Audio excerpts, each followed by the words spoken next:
mas o corpo foi encontrado por um casal que estava aparentemente coletando frutas na área. A menina de 13 anos foi encontrada por volta das 19 horas de ontem nesta área de Carruípo e em Misiones, a caminho dos Eterais de Nhembucu, aparentemente dessas áreas, e tinha sinais de ter sido torturada.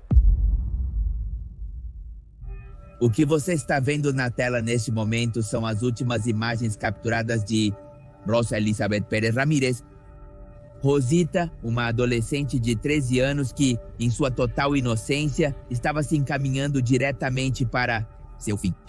E é que Rosita se viu envolvida em uma história que parecia de contos de fadas, acreditando que o destino fez com que ela conhecesse uma pessoa mais que especial para ela, até mesmo fazendo-a conhecer de alguma forma o que é o amor adolescente. Mas por trás dessa fachada se escondiam muitos segredos. Alguns deles talvez nem sequer passavam pela cabeça da Rosita. A pessoa que estava do outro lado das chamadas e mensagens dizia ser alguém que não era. Não apenas mentiu sobre sua idade, mas sobre tudo o que havia contado à jovem que, em um ato de confiança cega, acabou caminhando com total segurança em direção ao seu próprio fim. E este é o caso de Rosa Elizabeth Pérez Ramírez, uma menina que sofreu aberrações totalmente lamentáveis, onde incluem rituais satânicos, ciúmes, invejas, mentiras e perguntas que vamos tentar responder no decorrer deste vídeo. Por isso que o promotor sustenta essa teoria de que supostamente ele cometeu esse homicídio como uma promessa, porque tinha colado, assim como também pode ser visto em uma das imagens de apoio que temos, a imagem de San La Muerte por uma nota de 100 mil guaranis.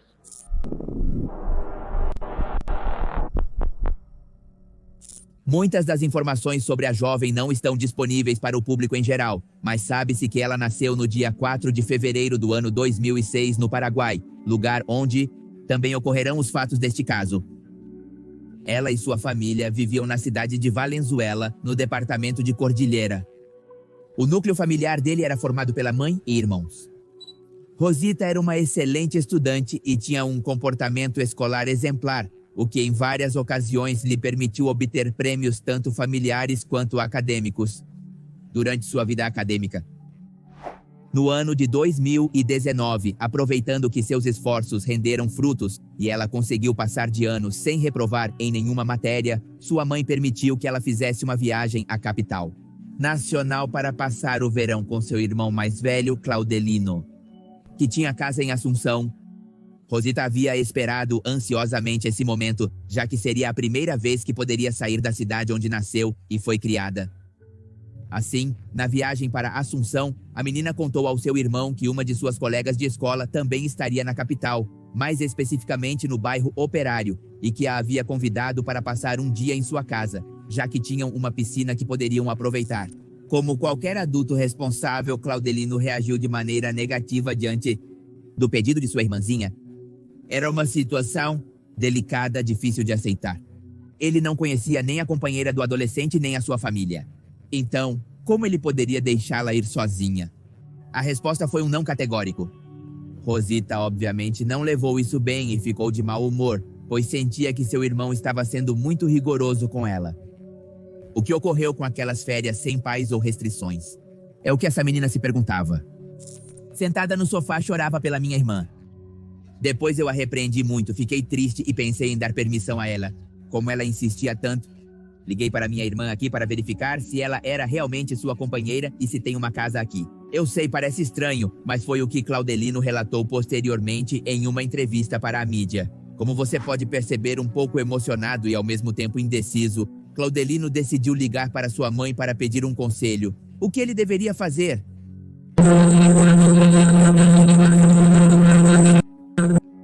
Sua mãe não teve uma resposta muito útil para essa incógnita e disse-lhe que, a partir daquele momento, Rosita estava sob sua responsabilidade e ela não iria intervir tomando decisões por ele.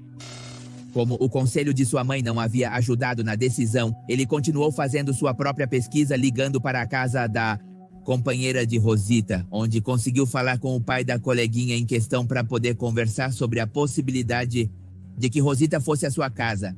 O homem foi muito amável, parecia sério e responsável e assegurou a Claudelino que, para sua tranquilidade, ele mesmo enviaria sua filha mais velha para buscar Rosita para acompanhá-la e que ela deixaria Assunção no dia 11 de dezembro do ano 2.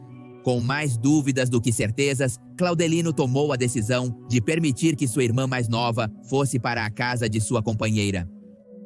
A alegria de Rosita era evidente. Ela tinha dado uma volta de 180 graus em relação a como se sentia antes. Assim, eles coordenaram para que a menina pudesse sair de Assunção no dia 11 de dezembro de 2019 ao meio-dia. Naquele dia, uma jovem chamada Luana apareceu na porta de sua casa, alegando ser a irmã mais velha da colega de Rosita. Dessa forma, ambas as jovens saíram da casa de Claudelino e se dirigiram para o bairro Operário. O jovem ainda com muitas dúvidas, sua irmã cheia de ilusão. E essa, infelizmente, seria a última vez que veriam Rosita viva. O irmão não estava tranquilo, evidentemente. As horas. Infelizmente, no dia 13 de dezembro, 2 dias após a notificação. No dia seguinte, ainda sem notícias, o jovem decidiu não deixar passar mais tempo e se apresentou na delegacia para denunciar sua irmã como desaparecida. Por sua vez, começou a procurá-la por todas as áreas próximas, pedindo ajuda aos seus vizinhos e sem deixar passar muito tempo. Infelizmente, no dia 13 de dezembro, 2 dias após a última vez que Rosita foi vista viva, foi feita uma descoberta macabra em uma empresa de Santiago Misiones. Os vizinhos do local encontraram em uma área de floresta o corpo sem vida de uma jovem que possivelmente estava lá com apenas 13 anos de idade. As autoridades garantiram que o corpo dela foi encontrado abandonado em um matagal e, de acordo com o legista, há vestígios de que a menina havia sido vítima de abuso sexual. Assim, as horas passaram e se confirmou o pior dos finais, o corpo identificado como o de Rosita, com apenas 13 anos de idade. As autoridades garantiram que a jovem não era da área e fizeram um pedido público para que sua família se aproximasse do necrotério do hospital. O médico responsável pela autópsia garantiu que a vítima apresentava sinais de violência e de um possível abuso íntimo. A causa de sua morte foi asfixia, com lesões predominantes no pescoço, o que deixava quase certo que a pessoa que tirou sua vida aplicou extrema pressão em suas vias respiratórias. O relatório também revelou que o estado do corpo, apenas começando a se decompor, insinuava que ele havia estado no local da descoberta por aproximadamente 24 horas. Para chegar a eles, a investigação começou dias após a descoberta do corpo. O primeiro passo era investigar todas as câmeras de segurança que estavam perto da casa de Claudelino. Um detalhe extremamente importante era determinar a identidade da mulher que levou Rosita, a suposta irmã da sua companheira Luana, a mais velha. Assim, pelo menos teriam uma pista de onde encontrar o principal culpado. Por outro lado, os investigadores tinham que passar por um ponto bastante tedioso na busca: revisar os registros telefônicos da jovem. Ela não tinha um telefone pessoal, então, para se comunicar com seus amigos e parentes próximos, usava os telefones fixos de diferentes familiares. Igualmente, a primeira hipótese apareceu rapidamente. A crença dos investigadores foi que alguém havia entrado em contato com o adolescente através das redes sociais e ela havia caído nesses enganos. Uma hipótese que logo seria completamente confirmada. Assim, após 2 semanas de investigação, na noite de 28 de dezembro, os oficiais fizeram as primeiras prisões no caso. Eram 2 pessoas, um homem e uma mulher, apontados como supostos responsáveis pelo caso.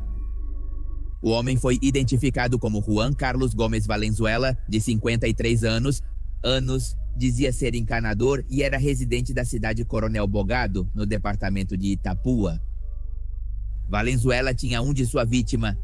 Por outro lado, a mulher não tinha ou havia vinculado anteriormente com crimes como roubo e furto agravado, violação do poder familiar, entre outros casos dos quais falaremos mais adiante. Mas ele havia estado, isso sim, na prisão por um caso similar ao de Rosita, no qual não havia conseguido terminar com a vida de sua vítima. Porém, a mulher não possuía antecedentes criminais. Seu nome era Suzana Belém Arzamendia, de 25 anos, residente de Encarnação, capital do departamento de Itapua. Suzana se fez passar por Luana quando foi à casa de Claudelino para buscar a Rosita, e é a mulher que aparece na câmera de segurança acompanhando o adolescente na saída da residência. Às 13h54 exatamente, estamos vendo que essa imagem foi gravada em 11 de dezembro às 13h54. A Rosita de Assunção o pega. Quem pega? Não o Ministério Público. Suzana Belém Arzamendia. O surpreendente era que não era irmã de ninguém, mas sim a parceira do principal suspeito. Uma vez que ambos estavam à mercê dos oficiais, já era hora de declarar. Suas palavras se transformaram em uma espécie de fogo cruzado no qual ambos decidiram atacar o contrário. Segundo Suzana, o homem era o responsável por acabar com a vida do adolescente como sacrifício à Santa Morte ou a San La Muerte, um santo muito venerado no Paraguai. Aparentemente, o homem precisava de uma vítima para a sexta-feira 13, que se aproximava, e a presença de Rosita havia chegado no momento certo. Contudo, a versão de Juan Carlos divergia. Quem havia sujado as mãos com o crime era Suzana, que sentia ciúmes do adolescente e decidiu tomar uma atitude. A investigação seguiu seu curso e logo os oficiais perceberam que Rosita não era a primeira vítima dessa dupla, mas sim tudo o contrário. Gomes Valenzuela passou vários anos interagindo com mulheres que ele explorava e obrigava a trabalhar na mais antiga profissão. E isso foi reforçado pelos testemunhos de vítimas que relataram o calvário vivido com este homem. Uma delas esteve em cativeiro por 2 semanas e só conseguiu escapar em um momento em que o casal se ausentou de casa com a ajuda dos vizinhos. O segundo depoimento que receberam foi de uma mulher que afirmou que também foi obrigada a vender substâncias ilícitas. Por outro lado, conforme se soube, o casal vivia em quartos alugados ou pousadas e suspeita-se que a forma de financiar seu estilo de vida era através de golpes telefônicos. Com base em toda essa investigação, então, os oficiais puderam fazer uma reconstrução dos últimos minutos de vida de Rosita e a maneira como ela perdeu a vida. Na primeira coletiva sobre o caso, os oficiais puderam compartilhar com diferentes meios de comunicação informações extremamente importantes que lançaram luz sobre a origem dos fatos e acabaram confirmando a suspeita da primeira e, finalmente, única hipótese. A situação remontava 8 meses atrás e começou com uma brincadeira por parte das colegas de escola de Rosita.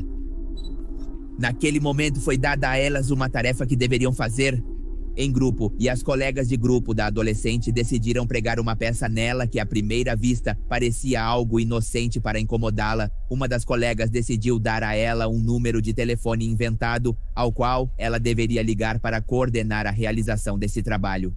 O destino quis que esse número fosse, ou que azar ou que, não sei, coincidência, que fosse o de Juan Carlos, que confirmou que o primeiro contato foi feito pela adolescente. "Você é fulana?", perguntou Rosita, ao que ele respondeu que não, que era Matias, um jovem de apenas 20 anos que era muito gentil com ela ao telefone. Nesse momento, então, começou o contato entre ambos. Mensagens de WhatsApp, ligações e, com o tempo, foram se tornando mais frequentes. O próximo passo foi adicionar-se nas redes sociais. Valenzuela, com um perfil falso, trocaram mais de 500 conversas e em quase todas Matias começou a sentir coisas pelo suposto jovem. Eles localizaram via telefone para a menor, começaram a entrar em contato com ela constantemente. Temos registros dos últimos 3 meses e de um único número dos vários que eles usaram a mais de 500 contatos. Segundo os investigadores, ambos trocaram mais de 500 conversas e em quase todas, Matias, entre aspas, tentava persuadir o adolescente a se encontrar.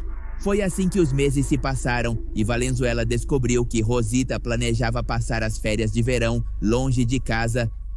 Era a oportunidade perfeita para convencê-la a mentir para o irmão para que pudessem se encontrar. E esse foi o momento em que ambos elaboraram o plano em que Rosita tentaria convencer o irmão para que ele a deixasse ir à casa de sua companheira, onde ela se encontraria com outras companheiras e passariam o dia juntas. Era claramente uma mentira, como você sabe. Assim, voltamos ao dia 11 de dezembro, quando a suposta Luana apareceu na porta da casa de Cláudio Lino e levou Rosita, que supostamente iria encontrar com seu namorado virtual, Matias. Ambas, Rosita e Suzana, pegaram um ônibus que as levou até a rodoviária, onde pegariam um transporte que as levaria a San Juan Bautista, em Misiones, onde haviam combinado de encontrar com Matias. Era por volta das 8 da noite quando chegaram ao local onde estava Matias, ou melhor, Valenzuela, que as estava esperando. Assim que entrou em contato com a adolescente, ele se apresentou como o pai de Matias e passaram aquela noite em um modesto quarto alugado, mas onde estava Matias, supostamente no dia seguinte. Então poderiam vê-lo, foi o que disseram à menina assim. Pela manhã saíram em busca de um meio de transporte para se afastar do lugar onde haviam passado a noite. O plano era viajar em transporte público ou pedir carona. Finalmente fizeram parte do percurso de ônibus até o cruzamento Praiolas e de lá pegaram carona ou pediram uma carona para que um carro de uma empresa de transporte os levasse para Santiago. Eles pararam de maneira inesperada e o homem disse a Rosita que Matias a esperava na estância, para a qual teriam que se aproximar caminhando. Ela o seguiu, pronta para encontrar o garoto depois de tanto tempo. Desceram por um caminho que se aprofundava por alguns arbustos. Segundo Valenzuela, o caminho seria mais curto por este lugar, mas o momento do encontro nunca chegou. Ambos decidiram descansar um pouco em um lugar escondido entre árvores e foi aí que Valenzuela atacou sua vítima. A Suzana só pôde acrescentar à narrativa que ela não participou nesses ataques, apenas viu de longe como seu parceiro tirava a vida desta inocente menina, mas não quis se envolver de maneira alguma.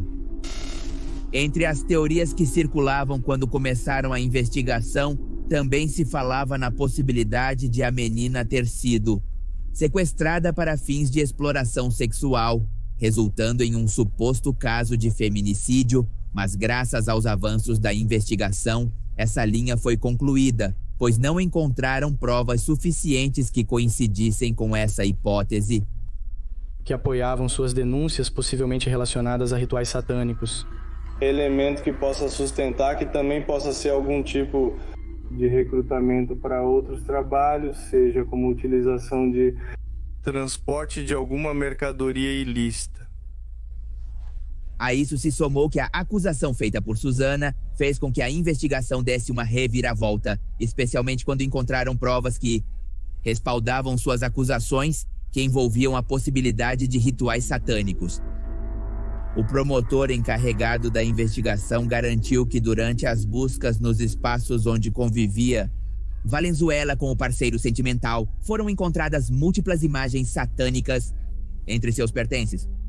Com base nas declarações que também pudemos coletar, o senhor pratica artes obscuras e, chegando à data da sexta-feira 13, por exemplo, eles tinham que cumprir um pacto, uma promessa feita ao que eles denominam um santo, a San La Muerte, e foi nesse contexto que mataram a menor.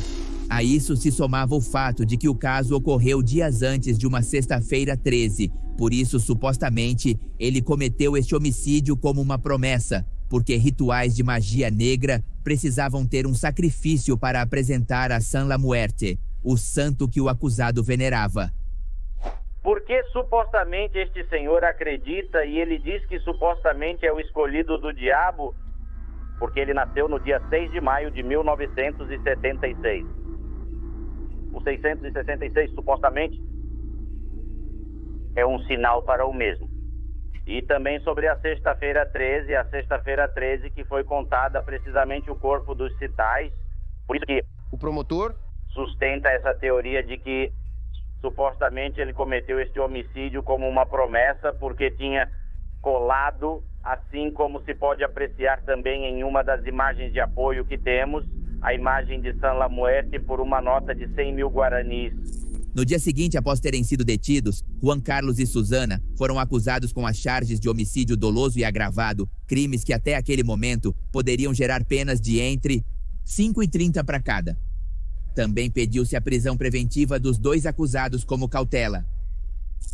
Tanto a família quanto o resto das decisões tomadas neste caso foram mantidas longe do olho público, por isso também não se soube se haveria um funeral ou um serviço que as pessoas pudessem se aproximar para homenageá-la e se despedir, mas também para exigir justiça e respostas. A comunidade em geral não queria perder a oportunidade para prestar seus respeitos diante de tamanha injustiça. Por isso, no início de janeiro de 2020, as mães da área se organizaram para preparar um pequeno memorial para Rosita. Não só para todos poderem honrá-la e despedir-se, mas também para exigir justiça e respostas às autoridades do caso. O memorial foi realizado no mesmo local onde apenas um mês antes haviam encontrado o corpo do adolescente. Foi erguido uma espécie de nicho com uma cruz em seu nome, onde logo mais de 50 vizinhos da área e próximos ao local se apresentaram para homenagear a Rosita. Por sua vez, passou pouco tempo antes das pessoas começarem a chamar a jovem de Rosita de longe e quase começaram a venerá-la, e é que ela se tornou o mais próximo de uma santa local a quem os moradores começaram a rezar, confiando que ela os proteja. Em dezembro do ano 2022, foi divulgado que Juan Carlos Gomes Valenzuela, de 56 anos, no momento de ser julgado, foi condenado a 30 anos de prisão, mais outros 5 anos como medida de segurança, enquanto Susana Belém, de 27 anos na época, foi condenada a 28 anos por ser cúmplice do crime de Rosita no ano de 2019. O homem foi julgado como autor do crime e sua parceira como coautora, mesmo tendo afirmado que se manteve afastada do crime e apenas observou como seu parceiro realizava o ato. Mas embora a investigação tenha dado por concluído que o adolescente havia sido o que sofreu, tinham cortado sua respiração e se aproveitaram dela intimamente, não foi possível determinar se a agressão íntima havia sido antes de sua morte ou depois. Portanto, a acusação final foi por homicídio doloso agravado. Valenzuela em nenhum momento mostrou arrependimento pelo que fez e até este momento não se pôde saber com certeza se o crime foi realmente um sacrifício para a Santa Morte ou um feminicídio. Casos como este, infelizmente, ocorrem o tempo todo, e por isso é tão importante levar em conta a possibilidade de nos educarmos e educar os mais jovens a respeito do que fazem na internet, ou com quem conversam. Este caso também fez com que a polícia paraguaia percebesse o estado de vulnerabilidade em que crianças e adolescentes se encontram diante de pessoas que poderiam facilmente ser seus algozes. Rosita, desta forma, transformou-se em uma espécie de padroeira ou santa da segurança dos vizinhos da companhia, onde foi encontrada sem vida. E, até hoje, seu nicho permanece, onde os vizinhos deixam oferendas e orações diariamente, com a esperança de que esse tipo de crimes não volte a se repetir. Lembre-se que neste canal há vídeos segunda, quarta, sexta e domingo, e se você quiser ter mais acesso a outro conteúdo, aqui embaixo está o botão de membros, onde custa cerca de R$50 e você pode ter acesso a outro tipo de conteúdo que não está